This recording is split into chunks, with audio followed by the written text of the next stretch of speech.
A critical shift is happening with credit right now, and you really need to know about it. Banks are quietly pulling back on lending. We're going to dig into the real data to see exactly why it's happening, and more importantly, who gets cut off first. So, let me ask you this. Is your access to credit about to change? Well, the data suggests the answer is yes. And the wild part? It might have nothing to do with your personal spending habits at all. Okay, let's get right into the facts. This chart from the St. Louis Fed tells a pretty stark story. That sharp spike you see, that's banks making it a lot harder for companies to borrow money. And those gray bars, yeah, those are recessions. This pattern is a classic textbook early warning sign for the economy. Now, when banks get this cautious, it's because they see risk building up somewhere. So the big question is, what are they seeing that we're not? Let's follow the data to the source of their anxiety. You know, it all starts with us, the financial health of the everyday person. Banks are watching consumer behavior like hawks, and they're seeing some serious signs of stress. Take a look at this chart from McKinsey. It shows a huge swing in how people feel about the economy. Optimism is down, pessimism is way up. And why does this matter? Well, it's simple. How we feel about the economy directly controls how we spend, save, and borrow. And this isn't just a number on a chart. This is real life. This quote from the same report puts a human face on the data.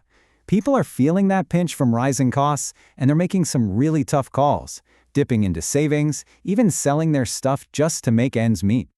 And this is exactly how they're coping. Almost a third of households are pulling from savings, just about the same number are leaning more heavily on their credit cards, and another third are cutting back on what they can save. You see the pattern here, right? When the savings cushion is gone, credit cards become the next line of defense. And that right there, that's the 1-2 punch that puts banks on high alert.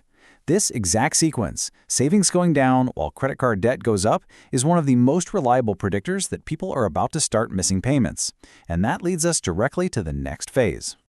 So, when banks decide to reduce their risk, they don't just shut off the tap for everyone equally. Nope. They start with one very specific group of borrowers, the ones they see as the most vulnerable.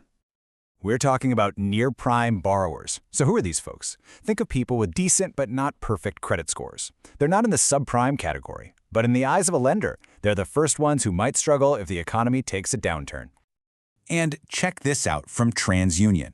This isn't a future prediction, it's happening right now. Delinquency rates, that's people missing payments, are already on the rise for this exact group. For the banks, the alarm bells are already ringing. And that phrase from TransUnion, canary in the coal mine, says it all. What happens to near-prime borrowers is a powerful signal for the rest of us. Their struggles are often the first visible crack before bigger problems spread through the entire credit system. But this credit crunch isn't just hitting personal wallets. It's also squeezing the lifeblood of the U.S. economy, small businesses. And when it gets harder for them to get money, it impacts everything. Take a look at this number, 13%. Just let that sink in for a second. What do you think that represents? It's a pretty shocking figure, and it tells you everything you need to know about what's happening on Main Street. According to Experian, that's it. That's the loan approval rate for small businesses trying to get money from big banks.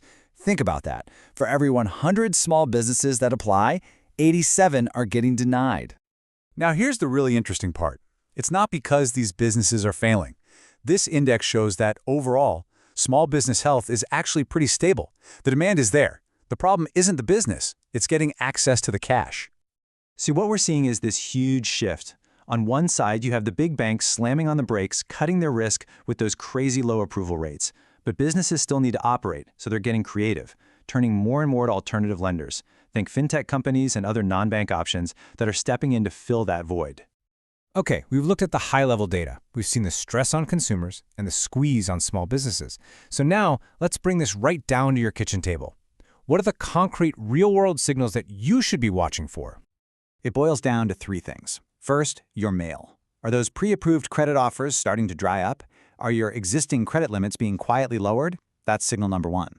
Second, interest rates. If you apply for a loan, even with a good score, are the rates you're being quoted getting higher? And third, just look around your own town. Are local businesses expanding, or are you seeing more for lease signs pop up? That's a real-time indicator of this credit squeeze in action. So let's put it all together. When you connect all these dots, the picture is crystal clear.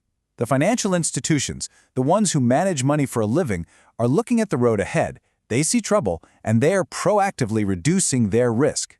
They're preparing for a tougher environment. Look, this isn't about predicting a crash or trying to scare anyone. It's about recognizing the early signals. The people whose job it is to manage risk are getting more defensive with their money. So the final question is a simple one. The banks are preparing. Are you?